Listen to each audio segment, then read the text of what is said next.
This is Patricia. Could you go ahead and introduce yourself? Sure. Hi, I'm Patty Olenek, and I am a SCAD survivor. Okay, great, great.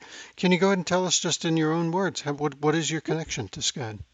Sure. In end of July 2015, I was at work and I was getting some lunch with a couple of colleagues, and my chest started to feel heavy. My left arm hurt. I was nauseous and dizzy, and I talked to some people to make sure I wasn't, having anything else going on, and I was just like, I think we need to call an ambulance. So they did, took me to the hospital. They ran tests.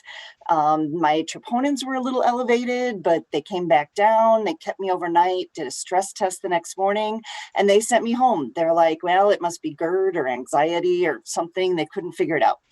So a week and a day later, I was on my way into work and I stopped at a store. Walking through the store, I'm having the same exact, heavy chest, left arm hurts, nauseous, dizzy. I was like, what is going on?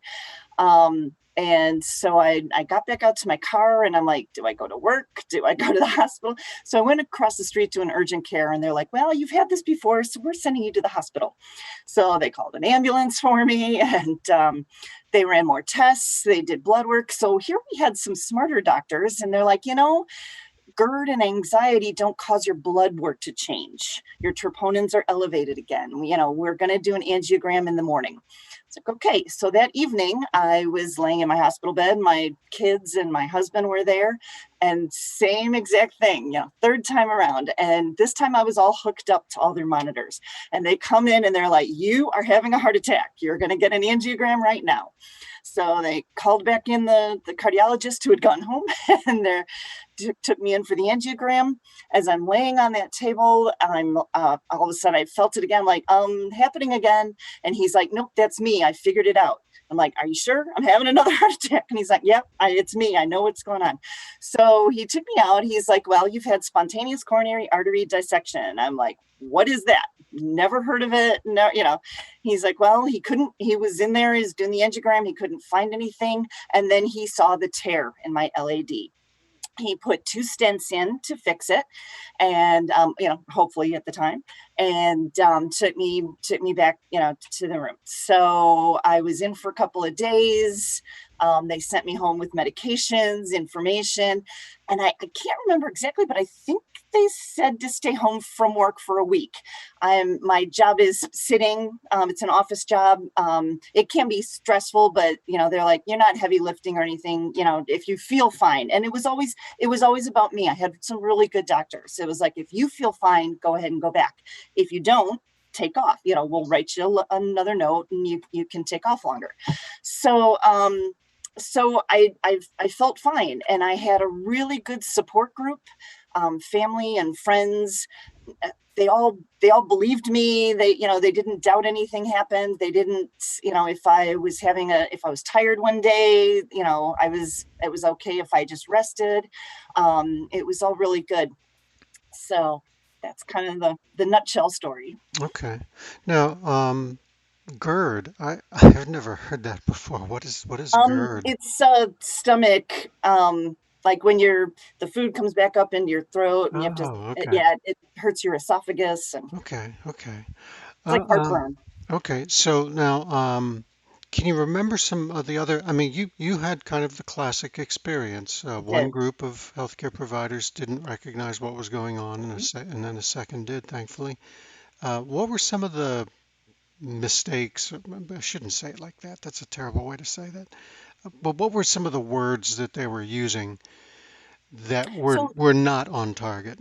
Right. So the first time around, they were really just focused on, was I stressed? Was I prone to anxiety attacks? What kind of family history, did I have? And I had no signs of any heart issues, to their benefit, not benefit, but to their credit. I was a non-smoker, low blood pressure. I had healthy cholesterol, no family history really of heart issues. I was at the time overweight, so that was like the only indicator there. But they just kind of, I don't think they blew it off. I mean, they did the stress test. They kept me overnight for observation. You know, they were paying attention, but they just couldn't, they didn't know to look, or they didn't think to look further. And the second one, the cardiologist was really interesting. After they had found this SCAD, he came in and he's like, doctors are looking for horses. They're in a field of horses. They're seeing the horses galloping. They're looking for horses. They're looking for all that. And he's like, sometimes there's a zebra. And you just have to know to look for the unusual. Hmm. Okay. Okay. And you had never heard of a SCAD before this, right? Absolutely not. Absolutely Okay. not. Okay. What would you say to people who are thinking, well, this is just never going to happen to me? Hmm. Well, it can happen to you. Obviously, the stories today are proof. And I try every February, Heart Month. I throw my story out there on Facebook and Twitter. I also share it. I'm not shy about sharing it. And I know there's some debate if it's a heart disease or not. I'm not going to debate that, but I call it was a unique happening. It's a special circumstance that I have a heart condition is kind of what I call it. I don't like to think of it as a disease, even though it might be. I try to stay more positive about it, but it can happen to you, and you need to get yourself checked out, and you need to advocate for yourself. If somebody's not Yeah. listening to you, go see another doctor. Yeah. And I know that's hard. Sometimes you're in a small town, you're not near anything, you can't drive yourself. Maybe you're a single, person, parent, or somebody. But it's really important to try to get that care that you need. Okay. Oh, I agree with you. I think it seems very odd to call this a disease. I don't think I don't even know what the right term is. Condition, I Mhm. guess. Anyway, but so are you comfortable talking about kind of your feelings and the emotions you went through afterwards, and just any challenges you've had since then? Mhm. I think I was more freaked out than anything, just because it was so unexpected. As I mentioned, other than being overweight, I mean, I was healthy. I was pretty active. I had, a couple of younger, middle-aged kids or middle school kids. And so it was a surprise. It was shocking. It was just kind of crazy. And then as I started looking into it, joining a couple of Facebook groups and that kind of thing, I started reading some of these stories. And at first I was a little scared. I was like, oh my gosh, this could be so much more serious. And then I just kind of like, well, everybody's story is unique. Everybody's story is different. My story is that I'm fine. I feel fine. I feel good. I'm very I'm I'm hyper vigilant though. Every time I feel anything like a little, thing here or a little thing here, I'm like, oh, what is that? Is that another SCAD? I pay attention until it goes away. I used to think about it every day. I used to kind of wake up and go, all right, am I going to have another one? And I know it's a low percentage, that of repeats, but it was just like, well, is this my day? And I don't do that. It's been 5 years. I don't do that every day anymore. Maybe once every week or two. It's like, oh, is this my day again? I just try to pay attention, and I tell my story. If anybody talks, I'm not shy about it. It doesn't bother me to share, because it's just educating more people. Okay. Any challenges in particular you think people No, in your it's situation? and that's also a little weird, because some people are just get so sick. They have to get new hearts, and transplants and stuff. And no, there's been no challenges other than a little bit of the psychosomatic. I was like, oh, am I going to have another one? Am I going to be around to see my grandkids? Sometimes I just get probably a little touch of PTSD. Okay, great. So, great outcome for you. Mhm. Yeah. What would you tell somebody who, this is happening to them. You got a great outcome. What do you do to get a great outcome? You ended up going to a second place, right? I Yeah. did, because the first place sent me home, and so a week later, apparently the tear went down again and caused another blockage, etc. I would just you make your own happiness. You're responsible for your own happiness. And even when it's tough, even if, the doctors are like, oh, this is bad, we need to do this, you need to watch this, you can't lift anything, you can't lift your, and I feel so bad for the new moms who this happens to, and they can't breastfeed their child, they can't lift their child, they can't take care. That I can't even imagine. It's that's got to be the worst. But you have to find the reason for things. You have to find the purpose. You have to find your happiness again. You have to make your own positivity, and stay positive. Things do happen for a reason. Sometimes we don't understand what it is.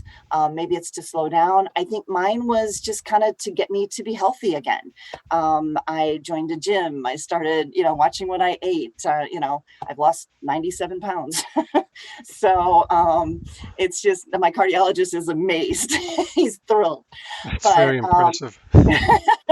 it's hard, but you have to make choices for yourself. You have to make choices that are best for you.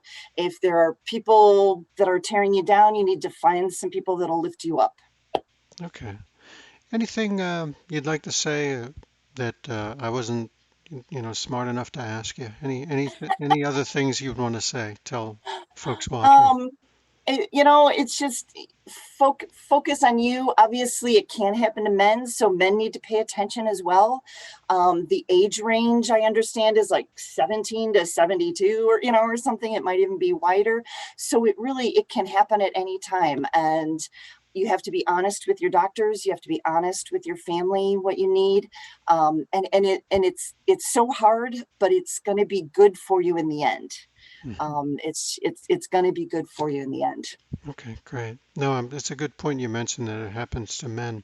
One of the Hmm. things that really surprised me when I started watching different presentations on YouTube of Sure. professionals, and I guess there was a gathering of, there must have been a whole room full of physicians in a presentation, like a conference setting. Hmm. And I was just surprised because they actually kind of laughed at this. They said, "Yeah, when it happens to guys, they do it to themselves. They're always weightlifting or doing something absolutely It's ridiculous." terrible. And I mean, I was shocked because I guess this is like this is a professional gathering and Right. it's their trade, right? But Hmm. it seemed like an odd thing for them to think. It was kind of, it Yeah. was a bit ironic to them that almost always it happened. The men tend to do Hmm. it to themselves. They caused it themselves, Yeah, it's very strange. But and anyway, they should know better. There is no known cause yet. mhm. There's just so many factors that it Yeah, could yeah, be. I shouldn't oversimplify it like that. Yeah. Yeah, obviously this is not medical Hmm. advice, so No, oh, of course not. Absolutely not. yeah, Absolutely. yeah. Thank you so much. I Yeah. just appreciated, Patty, for you joining us today.